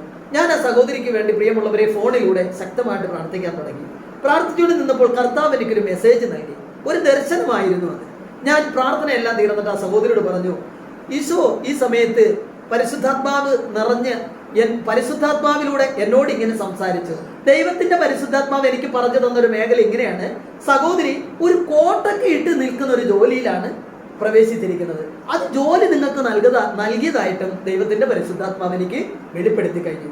പെട്ടെന്ന് ഈ സഹോദരി എന്നോട് പറഞ്ഞു, ബ്രദറെ, അവിടെ മാത്രം ഒരു മിസ്റ്റേക്ക് ഉണ്ട്. കാരണം എന്താ? ഞാൻ പഠിച്ചിരിക്കുന്നത് ഏതാ മേഖല? ആരോഗ്യ മേഖലയാണ്. എന്ന് പറഞ്ഞാൽ ഈ മെഡിസിൻ പരമായ മേഖലയില്, ഈ ഹോസ്പിറ്റൽ പരമായ മേഖലയില് ഒന്നും എന്തില്ല, ഈ കോട്ട് പരമായ ഒരു യൂണിഫോം ഇല്ല. അവിടെ യൂണിഫോമാണ്, അല്ലാതെ ഈ കോട്ടിടുന്ന രീതിയിലുള്ള ഒരു ജോലി ഇല്ല. അതുകൊണ്ട് അത് എങ്ങനെ സംഭവിക്കാനാ? ഞാനപ്പോൾ ആ സഹോദരിയോട് പറഞ്ഞു, ദൈവത്തിന്റെ പരിശുദ്ധാത്മാവ് എനിക്ക് തന്നതാണ് ഈ ബോധ്യം. അതൊരു ദർശനമായിട്ട് എനിക്ക് നല്ലതുപോലെ കാണിച്ചു തന്നതാണ്. ഞാൻ കണ്ടതാണ് സഹോദരി ഇതൊക്കെ ഇട്ട് നിൽക്കുന്നതായിട്ട്. പ്രിയമുള്ളവരെ, അപ്പോൾ അവര് പറഞ്ഞു, എന്തോ എനിക്ക് അറിയത്തില്ല. ഞാൻ പറഞ്ഞു, സഹോദരി, ദൈവത്തിന്റെ പരിശുദ്ധാത്മാവ് നിങ്ങളോട് എന്തെങ്കിലും പറഞ്ഞെങ്കിൽ നിങ്ങൾ എന്ത് ചെയ്യണം? കണ്ണും പൂട്ടി അതിനെ വിശ്വസിച്ച് ദൈവം നൽകിയ അനുഗ്രഹത്തിന് നന്ദി പറഞ്ഞ് പ്രാർത്ഥിക്കണമെന്ന് പറഞ്ഞു. പ്രിയമുള്ളവരെ, അതിനുശേഷം ദിവസങ്ങളും മാസങ്ങളും ഒക്കെ കടന്നുപോയി. ഏതാണ്ട് ഒരു 5-6 മാസങ്ങൾ കഴിഞ്ഞു. ആ സഹോദരി ഒരു ജോലിയിലേക്ക് പ്രവേശിച്ചു. എന്നെ വിളിച്ച് എനിക്ക് ജോലി കിട്ടിയെന്ന് പറഞ്ഞു. ആ ജോലിയുടെ മേഖലയിലേക്ക് തന്നെ പ്രവേശിച്ചു പോകുന്ന സമയത്തും അവർക്ക് ട്രെയിനിങ്ങിന്റെ പീരീഡിലൊക്കെ വലിയ ബുദ്ധിമുട്ടിലും കഷ്ടപ്പാടിലും ഒക്കെ ആയിരുന്നെങ്കിലും ദൈവത്തിന്റെ പരിശുദ്ധാത്മാവിനോട് നിരന്തരം പ്രാർത്ഥിച്ചു. ആ ജോലി അനുഗ്രഹമായി. ഇന്ന് അവർ ജോലിയിലേക്കൊക്കെ പ്രവേശിച്ച് കടന്നു പോകുന്ന സമയത്ത് കഴിഞ്ഞ കുറച്ച് ദിവസങ്ങൾക്ക് മുമ്പ് ദൈവത്തിന്റെ പരിശുദ്ധാത്മാവ് എന്നെ ഒരിക്കൽ കൂടി ഇങ്ങനെ ഓർമ്മിപ്പെടുത്തുവാണ്. പണ്ട് നീ ഒരു മെസ്സേജ് പറഞ്ഞപ്പോൾ അവർക്കുള്ള യൂണിഫോം ഒരു കോട്ടാണെന്ന് പറഞ്ഞത് നിനക്ക് ഓർമ്മയിൽ? ആരാ എന്നോട് പറയുന്നേരാ? അവരെ ഭർത്താവ് ആ സഹോദരി കൂടാന്നോ? നിങ്ങൾക്ക് മനസ്സിലാവുന്നുണ്ടോ? ദൈവത്തിന്റെ പരിശുദ്ധാത്മാവ് ഞാൻ ഒറ്റയ്ക്ക് ഇരുന്ന് പ്രാർത്ഥിക്കുമ്പോൾ എന്നോട് പറയാണ്, ഒരുപാട് മാസങ്ങൾക്ക് മുമ്പ് നിന്നോട് പറഞ്ഞത് ഞാൻ ഓർമ്മയുണ്ടോ? നീ അത് യാഥാർത്ഥത്തിൽ നടന്നോ ഇല്ലയോ എന്ന് അവർക്ക് ജോലി കിട്ടിയല്ലോ, അത് നീ കൺഫേം ചെയ്തോ? ആരാ ചോദിക്കുന്നത്? പ്രിയമുള്ളവരെ, രാത്രി ഏതാണ്ട് ഒരു 10-11 മണിയൊക്കെ ആവുന്ന സമയത്താണ് ഞാൻ ഇങ്ങനെ ഒരു മെസ്സേജ് കേൾക്കുന്നത്. ദൈവം എന്നോട് സംസാരിക്കുകയാണ്. എനിക്ക് വളരെ വളരെ ആശ്ചര്യം തോന്നി. കാരണം എന്താ? ഞാൻ ഈ കാര്യം മറന്നുപോയി. അവർക്കുള്ള ജോലി കിട്ടിയെങ്കിലും ഞാൻ അന്ന് പറഞ്ഞ മെസ്സേജുമായി എന്തെങ്കിലും ബന്ധമുണ്ടോ എന്നൊരു ചോദിക്കാൻ പോലും ഞാൻ മറന്നുപോയി. എന്നാൽ ദൈവത്തിന്റെ പരിശുദ്ധാത്മാവ് എല്ലാ കാര്യങ്ങളും നമ്മളെ ഓർമ്മിപ്പിക്കുന്ന ഒരു ഹല്ലേലൂയ പറഞ്ഞേ. അവിടുന്ന് അപ്പോസ്തലന്മാരുടെ നടപടി പുസ്തകത്തിൽ പറഞ്ഞില്ലേ, ദൈവത്തിന്റെ പരിശുദ്ധാത്മാവ് എല്ലാ കാര്യങ്ങളും നിങ്ങളെ ഓർമ്മിപ്പിക്കും. അവിടുന്ന് നീതിയും ബോധ്യവും നിങ്ങൾക്ക് നൽകും. പ്രിയമുള്ളവരെ, പരിശുദ്ധാത്മാവ് നിന്നിൽ നിറയാത്തതാണ് നിന്റെ ദുഃഖത്തിന് കാരണം. ഞാൻ ഈ സഹോദരിക്ക് ഒരു വോയിസ് മെസ്സേജ് ഇട്ട് വാട്സപ്പില്. അപ്പോൾ അവരെ തിരിച്ച് എന്നെ വാട്സപ്പിൽ കോളിൽ വന്ന് എന്നെ വിളിച്ച് എന്താ ബ്രദറെ എന്ന് ചോദിച്ചു. അപ്പൊ ഞാൻ പറഞ്ഞു, സഹോദരിക്ക് ഓർമ്മയുണ്ടോ എന്ന് എനിക്ക് അറിയത്തില്ല, ഒരു 5-6 മാസങ്ങൾക്ക് ജോലിയൊക്കെ കിട്ടുന്നതിന് ഒരു 5-6 മാസങ്ങൾക്ക് മുമ്പ് ഒരിക്കല് എന്നെ ഇങ്ങനെ വിളിച്ചപ്പോൾ ഞാനിങ്ങനെ പറഞ്ഞിരുന്നു, നിങ്ങൾക്ക് കിട്ടുന്ന ആരോഗ്യപരമായ മേഖലയിലെ ജോലിയാണെന്ന് പറഞ്ഞപ്പോൾ നിങ്ങളുടെ യൂണിഫോം ഇങ്ങനെയാണെന്ന് പറഞ്ഞപ്പോൾ അന്ന് സഹോദരി എന്നോട് പറഞ്ഞത് ഓർമ്മയുണ്ടോ? അപ്പോൾ എന്നോട് സഹോദരി പറഞ്ഞു, ബ്രദറെ ശരിയാണ്, അന്ന് ബ്രദർ അങ്ങനെ പറഞ്ഞിരുന്നു. ഞാൻ പറഞ്ഞു, സഹോദരിക്ക് ബുദ്ധിമുട്ടില്ലെങ്കിൽ നിങ്ങൾ ജോലി ചെയ്യുന്ന യൂണിഫോമിൽ നിൽക്കുന്ന ഒരു ഫോട്ടോ എനിക്കൊന്ന് ഇട്ട് തരാൻ പറ്റുമോ? അപ്പൊ അവര് പറഞ്ഞു, അതിനെന്താ, ഇപ്പൊ തന്നെ ഞാൻ ആ ഫോട്ടോ സെൻഡ് ചെയ്തിരിക്കാം. അതിനുശേഷം ആ സഹോദരി എനിക്ക് ആ ഫോട്ടോ വാട്സപ്പിൽ ഇട്ട് തന്ന്. പ്രിയമുള്ളവരെ, ദൈവത്തിന്റെ പരിശുദ്ധാത്മാവ് 6 മാസങ്ങൾക്ക് മുമ്പ് നിന്റെ ജീവിതത്തിൽ നൽകുന്ന ജോലിയും നീ ഉപയോഗിക്കുന്ന ഡ്രസ് കോഡ് പോലും അന്ന് വെളിപ്പെടുത്തി തന്നെങ്കിൽ അതിനെ ഓർത്ത് അത് സംഭവിക്കുമോ ഇല്ലയോ എന്ന്, നടക്കുമോ ഇല്ലയോ എന്നൊക്കെ ചിന്തിച്ചു കൊണ്ടിരുന്ന അനേകങ്ങളുടെ മുന്നിലേക്ക് ഇതാ ഫോട്ടോ ദൈവം അയച്ചു തന്നിരിക്കുന്നു. അന്ന് എന്താണോ പരിശുദ്ധാത്മാവ് ദർശനത്തിലൂടെ വെളിപ്പെടുത്തിയത് അതുപോലെ ഒരു കോട്ട് തന്നെയാണ് അവർക്ക് ഡ്രസ്സായി കടന്നു വന്നത്. പ്രിയമുള്ളവരെ, നിങ്ങൾ മനസ്സിലാക്കുക, ദൈവത്തിന്റെ പരിശുദ്ധാത്മാവിന് ഒരിക്കലും തെറ്റു പറ്റുകയില്ലെന്ന് നിങ്ങൾ വിശ്വസിക്കണം. ഹല്ലേലൂയ. റോമാക്കാർക്ക് ലേഖനം 5-ാം അധ്യായം 5-ാം തിരുവചനം, റോമ 5:5 കിട്ടിയോ? അപ്പോസ്തല പ്രവർത്തനം കഴിഞ്ഞ അടുത്ത പുസ്തകമാണ് റോമർ, അതിന്റെ 5:5 വായിച്ചോ. പ്രത്യാശ നമ്മെ നിരാശരാക്കുന്നില്ല, കാരണം നമുക്ക് നൽകപ്പെട്ടിരിക്കുന്ന ദൈവത്തിന്റെ പരിശുദ്ധാത്മാവിലൂടെ ദൈവത്തിന്റെ സ്നേഹം നമ്മുടെ ഹൃദയങ്ങളിലേക്ക് ചൊരിയപ്പെട്ടിരിക്കുന്ന. ഒരു ഹല്ലേലൂയ പറഞ്ഞേ, ഉച്ചത്തിൽ പറഞ്ഞേ. പ്രിയമുള്ളവരെ, ഇവിടെ വചനം പറഞ്ഞിരിക്കുന്നത് കേട്ടോ, പ്രത്യാശ നമ്മെ നിരാശരാക്കുന്നില്ല. എന്ത് പ്രത്യാശയാണ് ദൈവം നിനക്ക് നൽകിയതെങ്കിൽ നീ എന്ത് ചെയ്യണം? വിശ്വസിക്കണം, അതിൽ ഉറച്ചു നിൽക്കണം. പ്രിയമുള്ളവരെ, അതല്ലേ ആദ്യം തന്നെ ഞാൻ പറഞ്ഞത്, നിന്റെ ജീവിതത്തിൽ എല്ലാ കാര്യങ്ങളും നീ ത്രിത്വൈക ദൈവത്തോട് ചോദിച്ചിട്ട് വേണം തീരുമാനമെടുക്കാൻ. നിന്റെ ജീവിതത്തിൽ നീ ഒരിക്കലും വീണു പോകാനായിട്ട് ഒന്നും സംഭവിക്കുന്നില്ല. പ്രിയമുള്ളവരെ, നമ്മുടെ മക്കളെ എന്ത് പഠിപ്പിക്കണം? ആരുടെ ചോദിക്കേണ്ടത്? ദൈവത്തോട് ചോദിക്കണം. നമുക്ക് ഇപ്പൊ കേൾക്കുമ്പോൾ ഒരു ആശ്ചര്യം തോന്നാം, ഇതൊക്കെ യാഥാർത്ഥ്യമാണ്, ഇതിലേക്ക് ആവശ്യമുണ്ടോ? ദൈവം നമ്മളോട് സംസാരിക്കൂ, ഉറപ്പായിട്ടും കർത്താവ് നമ്മളോട് സംസാരിക്കും. ദൈവം പറയുന്ന മേഖലകളിലൂടെ നമ്മൾ വിട്ട് കർത്താവിന്റെ ഹിതമനുസരിച്ച് എല്ലാ കാര്യങ്ങളും ചെയ്തു കഴിഞ്ഞാൽ പലരും നമ്മുടെ കൂടെ നിന്ന് പറയും, എന്ത് പറയും? ഇതിന്റെ ആവശ്യം ഉണ്ടായിരുന്നോ, ഇതിന് പോകേണ്ട കാര്യം ഉണ്ടായിരുന്നു, ഇതൊക്കെ ജോലി കിട്ടാൻ പാടുള്ള മേഖലയാണ്, ഇത് അങ്ങനെയാണ് ഇങ്ങനെയാണ്, ഇങ്ങനെ പല അഭിപ്രായങ്ങളും ആര് പറയും? നമ്മുടെ കൂടെ നിൽക്കുന്ന പലരും പറയും. പക്ഷെ നിങ്ങൾ മനസ്സിലാക്കുക, അപ്പൊ നീ എന്ത് ചെയ്യരുത്? നീ വിഷമിക്കാനോ ദുഃഖിക്കാനോ ഒന്നും പാടില്ല. പിന്നെ നീ എന്താ ചെയ്യേണ്ടത്? നീ പറയേണ്ടത് ഇങ്ങനെയാണ്, ഇസ്രായേലിന്റെ ദൈവമായ കർത്താവ് എനിക്ക് നൽകിയ ബോധ്യം അനുസരിച്ചാണ് ഞാൻ ഈ തീരുമാനം എടുത്തത്. ഒരു ഹല്ലേലൂയ പറഞ്ഞേ, ഉച്ചത്തിൽ പറഞ്ഞേ. പ്രിയമുള്ളവരെ, ത്രിത്വൈക ദൈവത്തോട് ചോദിച്ചിട്ടാണ് നീ തീരുമാനങ്ങൾ എടുക്കുന്നെങ്കിൽ നിന്റെ ജീവിതത്തിൽ ഒരിക്കലും നീ വീണുപോകാൻ ഈ ദൈവം അനുവദിക്കില്ല. പ്രിയമുള്ളവരുടെ വചനം പറയാണ്, പ്രത്യാശ നമ്മെ നിരാശരാക്കുന്നില്ല. പ്രത്യാശ ഉണ്ടല്ലോ, എൻ്റെ ഒരു പ്രത്യാശയില്ലേ ഞാൻ ഇനി ഒരു കാര്യത്തിലേക്ക് കാത്തിരിക്കുന്നത്, അതൊരിക്കലും ദൈവത്തിൽ നിന്നുള്ളതാണ് പ്രത്യാശ. ഞാൻ കാത്തിരിക്കുകയാണ്. അബ്രഹാം എത്ര വയസ്സ് വരെ കാത്തിരുന്ന? 100 വയസ്സ് വരെ. നിരാശപ്പെട്ടോ? ഒരിക്കലും ഇല്ല. പിന്നെയോ 100-ാമത്തെ വയസ്സിൽ അബ്രഹാമിന് ദൈവം എന്ത് ചെയ്ത്? ദൈവം പറഞ്ഞതുപോലെ ഒരു മകനെ നൽകി കർത്താവ് അനുഗ്രഹിച്ചു. പ്രിയമുള്ളവരെ, ജനിക്കുന്നതിന് മുമ്പ് ഈ കൂട്ടായ്മയിൽ പങ്കെടുത്ത് പ്രാർത്ഥിച്ച ഒരു മകളുടെ വിവാഹം കഴിഞ്ഞ് കാലങ്ങൾ കഴിഞ്ഞപ്പോൾ അവൾ ഒരു ദിവസം എന്നോട് പറഞ്ഞു, എനിക്കൊരു കുഞ്ഞിനെ വേണം. വിവാഹം കഴിഞ്ഞ വർഷം 2 വർഷമായി. എൻ്റെ ഭർത്താവും ഇപ്പൊ ഇവിടെയല്ല, ഗൾഫിലാണ്. ഞാൻ അവളോട് പറഞ്ഞു, മകളെ നീ എന്ത് ചെയ്യരുത്, നീ ഭയപ്പെടേണ്ട, പകരം എന്താ, കർത്താവിതാ നിനക്കൊരു ആൺകുഞ്ഞിനെ നൽകി അനുഗ്രഹിക്കാൻ പോകുന്നു. ആ പ്രത്യാശയിൽ അവൾ എന്ത് ചെയ്തു? അവൾ വിശ്വസിച്ചു. അവൾ കർത്താവിന്റെ വചനം പൂർത്തീകരിക്കുന്നതിന് വേണ്ടി ദൈവത്തിന്റെ മുന്നിൽ കാത്തിരുന്നു. എന്താ ഫലം ലഭിച്ചത്? ദൈവം പറഞ്ഞതുപോലെ ഒരു ആൺകുഞ്ഞിനെ നൽകി കർത്താവ് അവളെ അനുഗ്രഹിച്ചു. ചേർന്ന് പറഞ്ഞേ, ഉച്ചത്തിൽ പറഞ്ഞേ. ഇവിടെ പറഞ്ഞിരിക്കുകയാണ്, കാരണം നമുക്ക് നൽകപ്പെട്ടിരിക്കുന്ന പരിശുദ്ധാത്മാവിലൂടെ ദൈവത്തിന്റെ സ്നേഹം നമ്മുടെ ഹൃദയങ്ങളിലേക്ക് ചൊരിയപ്പെട്ടിരിക്കുന്നു. ദൈവത്തിന്റെ സ്നേഹം എൻ്റെ ഹൃദയത്തിൽ ചൊരിയപ്പെടണമെന്നുണ്ടെങ്കിൽ, കർത്താവിന്റെ സ്നേഹത്തിൽ ഞാൻ വസിക്കണമെന്നുണ്ടെങ്കിൽ, ജീവിതകാലം മുഴുവനും ദൈവ സ്നേഹത്തിൽ ഞാൻ നിലനിൽക്കണമെങ്കിൽ, പ്രിയമുള്ളവരെ, ത്രിത്വൈക ദൈവത്തോട് ഞാൻ ചേർന്ന് നിൽക്കണം. പിതാവ്, പുത്രൻ, പരിശുദ്ധാത്മാവിൽ വസിക്കുമ്പോൾ ഞാൻ ആരായി മാറും? ദൈവത്തിന്റെ അനുഗ്രഹമായി മാറും.